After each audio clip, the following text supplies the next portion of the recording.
여러분, 오늘이 2017년 12월 31일입니다. 올해의 마지막 날입니다. 어떤 느낌이 드십니까? 올 한 해 돌아보면 후회도 많고 아쉬움도 많고 좀 답답한 일도 많고 그러실 겁니다. 그런데 또 한편 생각해 보면 그게 당연한 겁니다.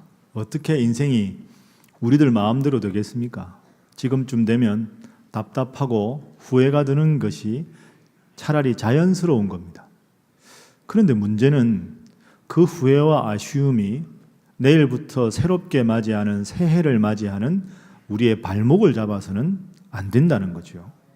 후회는 후회대로, 아쉬움은 아쉬움대로 흘러보내야지 그것이 새해에 대한 희망까지 앗아가는 것은 어리석은 인생입니다.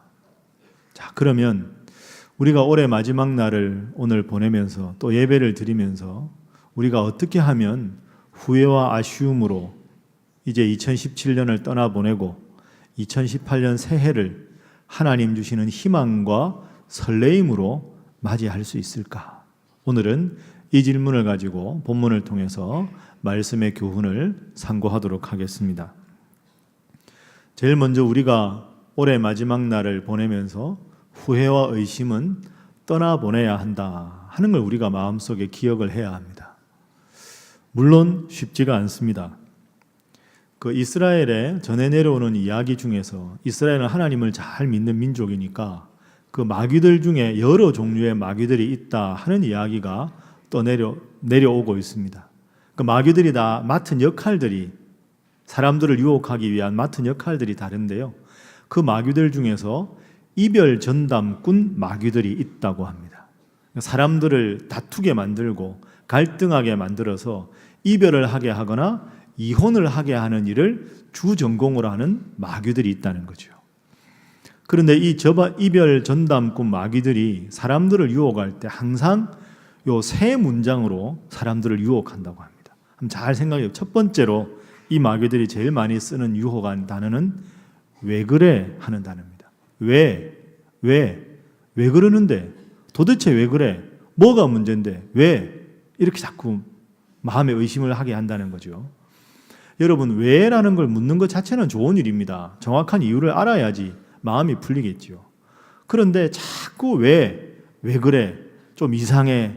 왜 그래? 자꾸 물으면 처음에는 한두 번 대답하다가 도대체 내가 뭘 그렇게 잘못했길래 저렇게까지 나를 추궁하나 하고는 마음이 서로 갈등이 일어난다는 거죠. 왜 그래? 뭐가 문제야? 왜 울어? 왜 울기는요? 눈물이 나니까 울죠. 왜 울어? 우는 사람한테 자꾸 물으면 어떡합니까? 답답해서 우는데. 그러니까 왜라는 질문으로 너무 채근하게 되면 사람들 사이에 갈등이 생기고 그 다음에 이별하게 되는 일이 생긴다는 거죠. 자, 그럴 때는요, 그냥 참고 묵묵하게 따뜻한 눈빛으로 기다려주는 게 좋습니다. 자꾸 채근해서 왜라고 질문하기보다는 때가 되면 알아서 잘 하겠지 하고 넉넉하게 기다려주는 게 필요한 거죠. 이별 전담꾼 마귀가 사람들을 힘들게 하는 두 번째 무기의 문장은 혹시라는 단어입니다. 혹시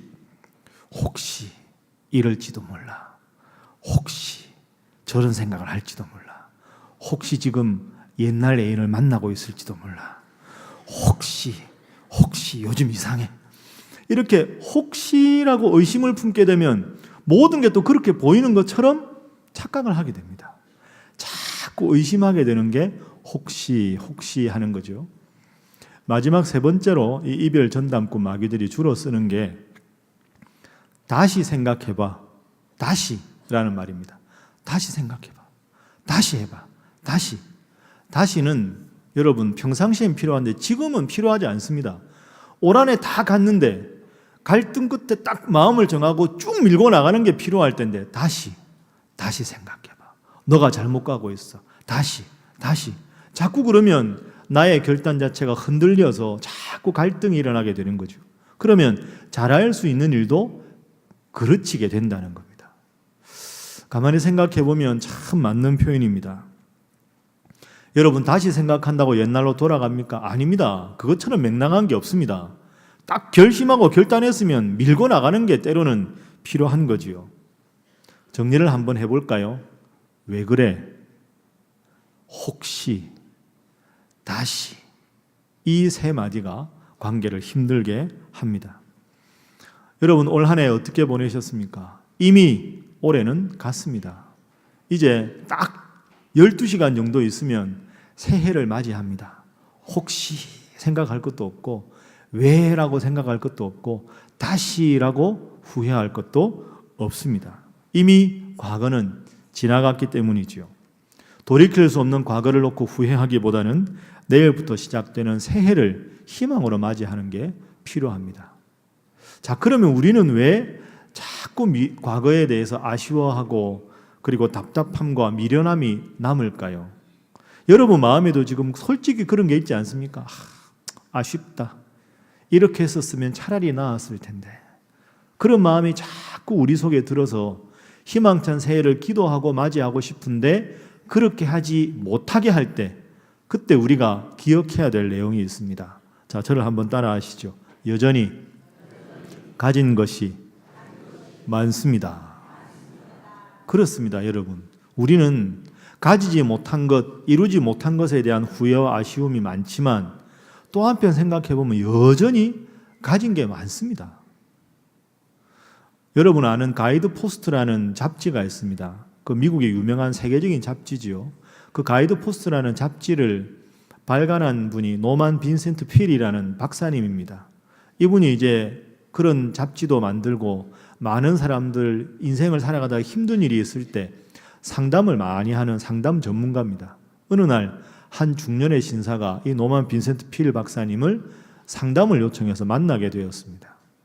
그런데 안타깝게도 이 중년의 신사는 열심히 몇십 년간 사업체를 일구었는데 그 사업체가 다 망해버렸습니다. 그러니까 이 노만 필 박사님을 만나러 올 때 이미 표정이 너무너무 어둡고 저렇게 해서 저분이 인생을 앞으로 살아갈 수 있을까 하는 염려가 온 얼굴에 가득 찰 정도로 낙담과 낙심을 하는 얼굴로 왔습니다.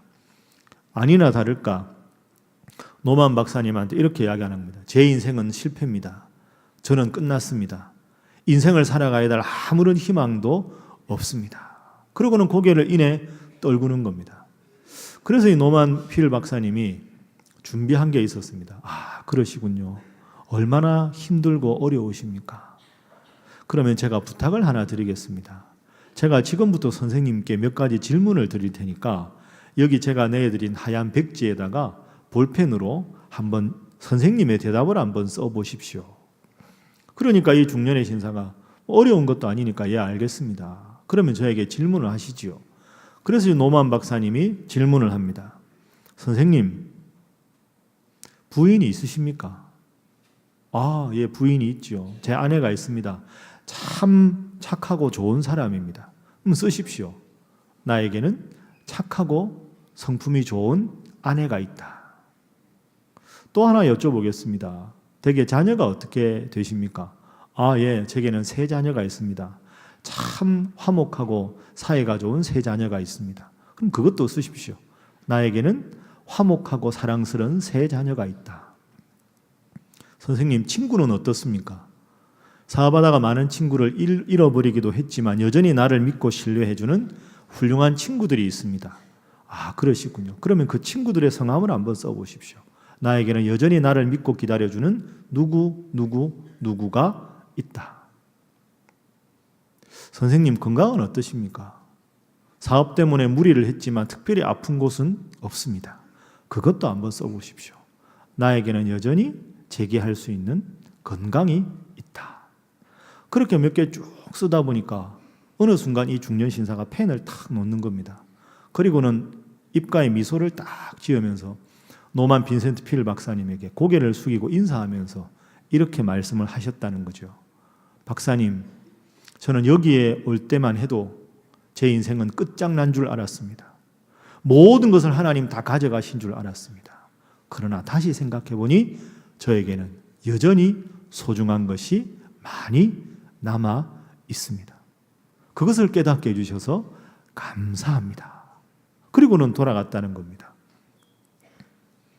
여러분, 오늘 이 이야기가 우리에게도 들려주는 교훈이 있지 않겠습니까? 한번 잘 생각해 보십시오. 우리는 때로는 착각하고 있습니다. 내가 가지고 싶은 것을 가지지 못했기 때문에 나는 지금 불행하다. 그렇지 않습니다. 다시 생각해 보십시오. 내가 갖고 싶은 것을 가지지 못해서 불행한 게 아닙니다.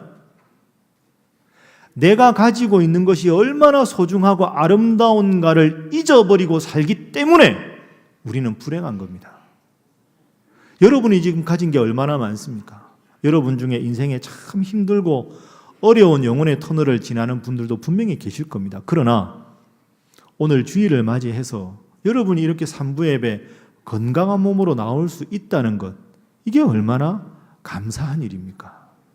그리고 건강한 몸으로 하나님 앞에 나와서 저 많은 세상 사람들과는 달리 하나님을 믿고 예수님을 나의 구원자로 고백하고 저 영원한 천국의 약속을 받았다는 게 얼마나 감사한 일입니까?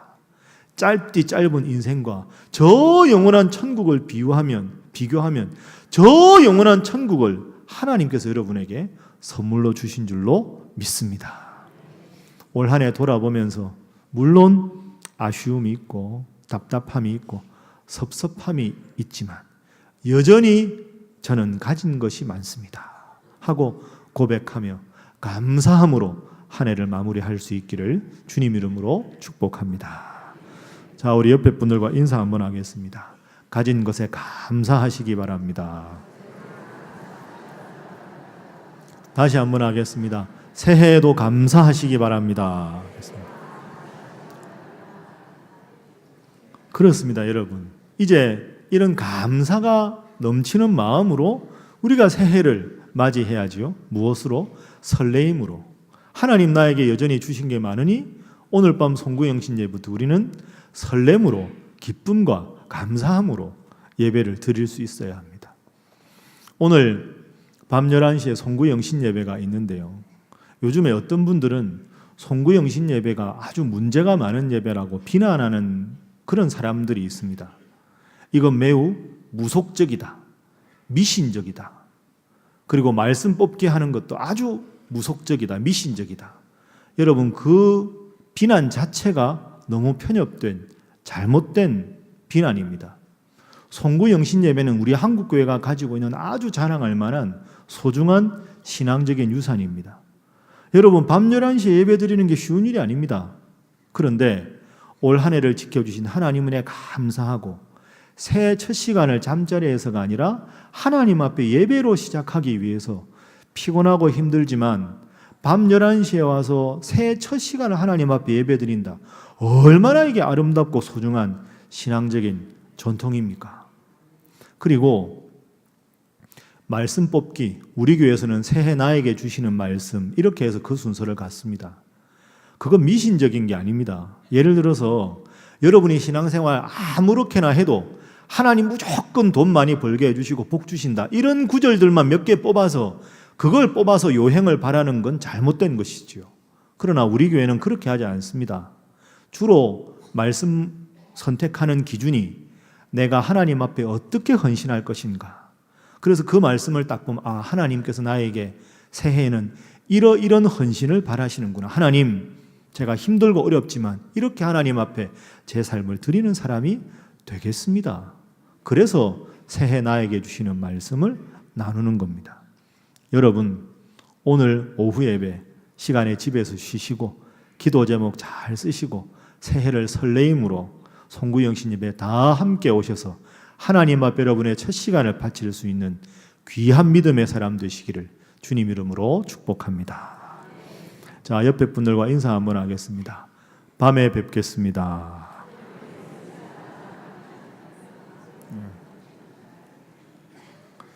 그렇습니다. 그게 하나님 잘 믿는 게 인생의 가장 훌륭한 성공의 비결입니다. 어느 회사에서요, 그 신입사원을 뽑으려고 자격을 쭉 생각하다가 학력도 중요하고 경력도 중요한데 정말로 우리 회사에 필요한 정말 지혜로운 신입사원을 어떻게 뽑을 수 있을까 이렇게 궁리하다가 신입사원 모집 공고를 내고 신입사원 면접하는 그날 하나의 면접지에다가 시험 문제를 냈습니다. 시험 문제를 내고 이 질문에 제일 지혜롭게 대답하는 분을 우리 회사의 신입사원으로 선발하겠습니다 하고 문제를 하나 냈습니다.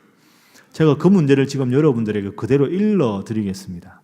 여러분도 한번 이 문제를 어떻게 지혜롭게 답변하는 것이 최고의 대답인가 한번 생각을 해보십시오. 문제가 이렇습니다. 자, 당신이 거센 폭풍우가 몰아치는 밤길에 차를 혼자 몰고 가고 있다고 생각하십시오. 깜깜한 밤에 거친 폭풍우가 몰아치는데 여러분이 차를 운전해서 가고 있습니다. 차를 운전해서 가고 있는데 작은 마을에 버스 정류소가 있는데요. 그 버스 정류소 앞에 이 세 사람이 그 밤에 있었습니다. 그런데 이 세 사람 중에서 한 명만 더 태울 수 있다면 누구를 태우겠습니까? 하는 것이 문제입니다. 세 사람 중에 첫 번째 사람은 금방 돌아가실 것 같은 위태로운 상황에 있는 할머니. 두 번째는 언젠가 내가 너무 큰 병에 걸렸을 때 나를 고쳐준 생명의 은인인 의사 선생님. 세 번째는 이 운전하는 이 미혼 남성이 평생 꿈꿔왔던 완벽한 이상형의 아름다운 여인. 자, 금방 돌아가실 것 같은 할머니, 내 생명의 연인인 의사 선생님, 나의 평생의 반려자로 꼽고 싶은 아름다운 여인, 여러분 한 명만 더 태울 수 있습니다. 누구 태우시겠습니까? 누구 하시겠습니까? 시간이 있으면 다 여쭤보고 싶은데 시간 관계상 생략을 하겠습니다. 그런데 그 시험에 200명이 응시를 했는데요. 한 명이 합격했습니다. 가장 지혜로운 답을 쓴 한 명. 그 사람은 답을 이렇게 썼습니다. 저는 그 버스 정류장 앞에 차를 정차를 하겠습니다. 그리고 시동을 끄겠습니다. 저는 차에서 내리겠습니다. 그리고 제 승용차 차량의 키를 생명의 연인인 의사 선생님께 드리겠습니다. 그리고 의사 선생님께 돌아가실 뻔한 할머니를 부탁하겠습니다. 그래서 운전석에 의사 선생님을 앉게 하고 그 옆에 돌아가실 할머니를 살아날 수 있도록 의사 선생님께 부탁을 해서 두 분을 보내겠습니다. 그리고 저는 제 평생의 반려자가 될 이 여인의 손을 꼭 붙잡고 이제 올 버스를 기다리겠습니다. 훌륭하지요? 그렇게들 생각하셨습니까? 아니요를 너무 자랑스럽게 말씀합니다. 여러분, 그렇습니다. 참 지혜로운 대답이죠. 제가 모르지만 아마 하나님 잘 믿는 청년이 아니었을까 생각합니다. 제가 설교 준비하다가 이 이야기를 읽으면서 우리가 인생에서 참 선택과 갈등의 상황이 있을 때 이 사람처럼 이렇게 지혜로운 선택을 하면 얼마나 좋을까. 그리고 우리가 새해를 맞이하는데 여러분 새해에도 여러 가지 어려움과 힘든 일이 있지 않겠습니까? 어떤 선택을 해도 아쉬움이 남고 후회가 남는데 하나님 정말로 원하시는 그런 지혜로운 사람, 지혜로운 선택을 하는 사람, 그런 사람 되기 위해서 하나님 중심의 삶을 살기 위해서 우리가 꼭 목숨 걸고 붙잡아야 될 말씀이 무엇일까? 생각해보니 바로 오늘의 본문 말씀입니다. 우리가 인생 살아가다가 새해에도 힘들고 어려운 선택과 갈등의 상황, 위기 상황이 있더라도 반드시 붙잡고 기억해야 될 지혜의 말씀, 약속의 말씀이 오늘 본문입니다. 자, 함께 한번 오늘 본문 말씀 화면 보면서 읽어보겠습니다. 자, 시작.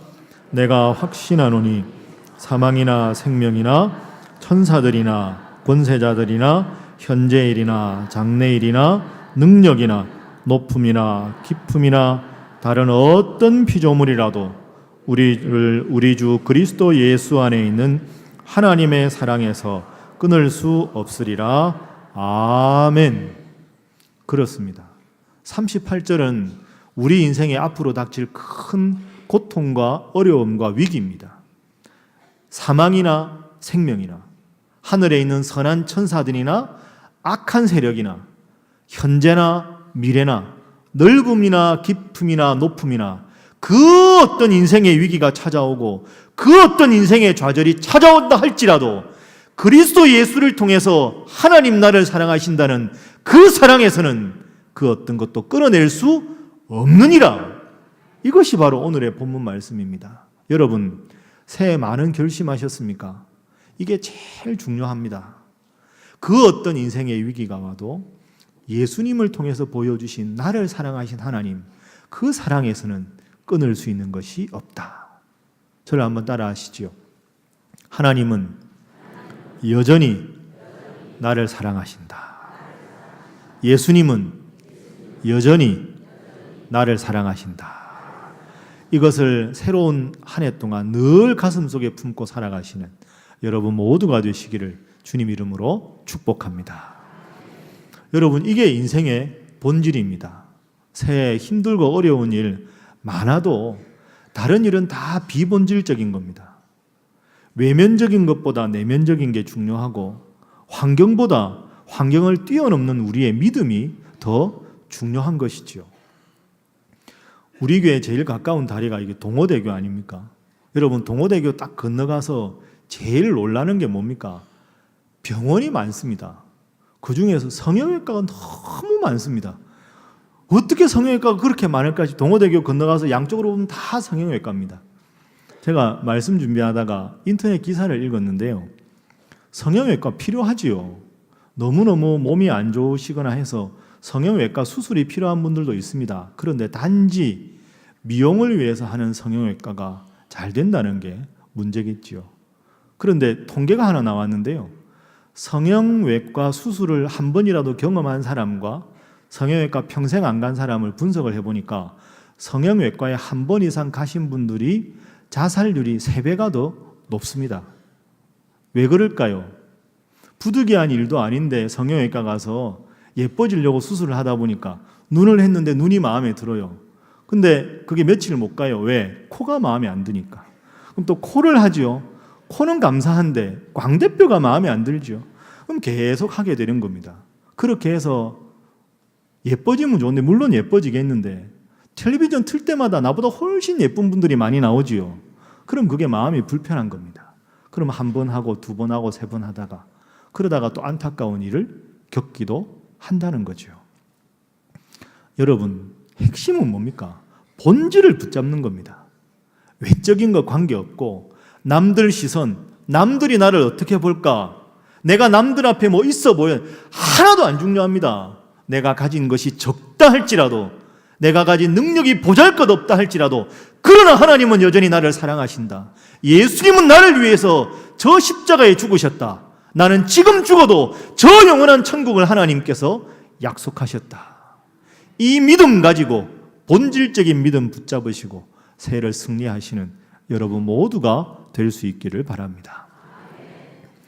20세기의 가장 위대한 신학자 중에 한 사람, 독일의 칼 바르트라는 학자가 있습니다. 그 학자가 워낙 대학자라 신학 저작들이 너무너무 많습니다. 책의 분량들이 아주 많고 저작이 많습니다. 그런데 이제 이 칼 바르트가 말년에 미국의 명문 시카고 대학교에서 특별 강연을 한번 했습니다. 강의가 끝나고 나니까 학생들이 질문도 받고 다 마무리하고 이제 강의실에서 나와서 걷고 있는데 그 시카고 대학에 다니는 젊은 학생이 하나가 뛰어와서 칼 바르트를 부릅니다. 교수님, 잠깐만요. 그리고 칼 바르트가 이제 딱 돌아보고 이야기를 합니다.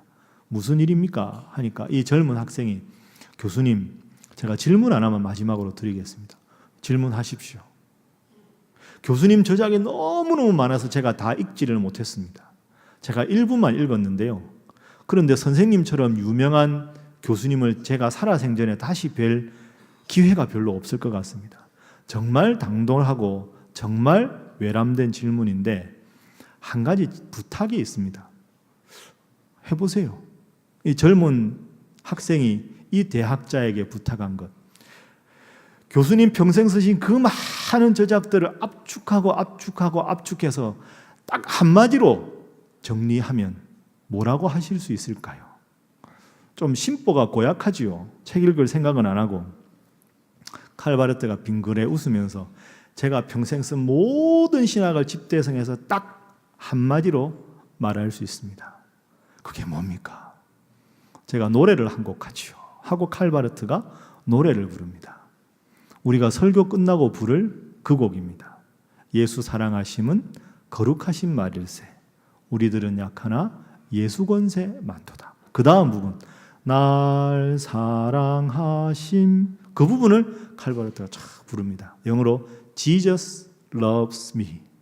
Jesus loves me. The Bible tells me so. 예수님 나를 사랑하신다. 예수님 나를 사랑하신다. 이것이 성경 말씀에 써 있다.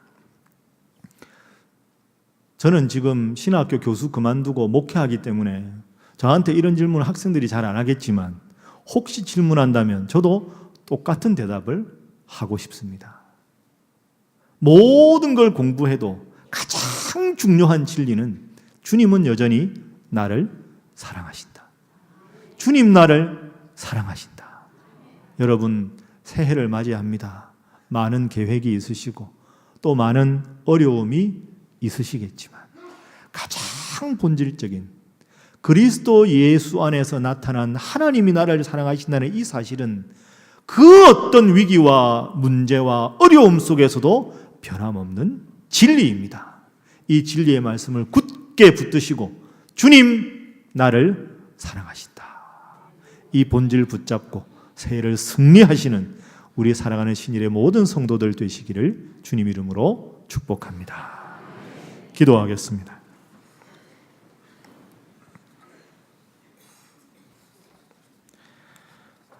사랑의 하나님, 은혜를 감사합니다. 오늘 주님 앞에 나와서 귀한 말씀을 듣게 하셔서 감사합니다. 2017년 한 해를 돌아보니 참 말 그대로 다사다난했던 한 해였습니다. 그러나 주님, 이렇게 2017년 마지막 끝자락에서 예배하며 한 해를 돌아보게 해주심에 감사합니다. 돌아보니 모든 것이 하나님의 은혜임에도 저희는 하나님께 은혜를 고백하기는커녕 갖은 후회와 아쉬움과 원망 속에 보냈습니다. 주님, 저희를 불쌍히 여겨 주옵소서. 이제 더 이상 과거를 돌아보며 아쉬워하고 원망하지 않도록 저희를 지켜 주옵소서. 주님 주시는 새날, 새해를 바라보며 더욱 주님께만 뜻을 두고 주님 주시는 새로운 미래를 기대하며 기도하며 맞이하는 저희 성도들 되게 하여 주옵소서.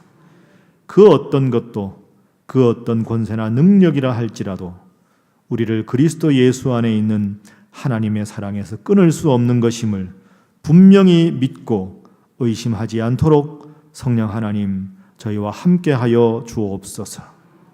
예수님의 이름으로 기도하옵나이다. 아멘.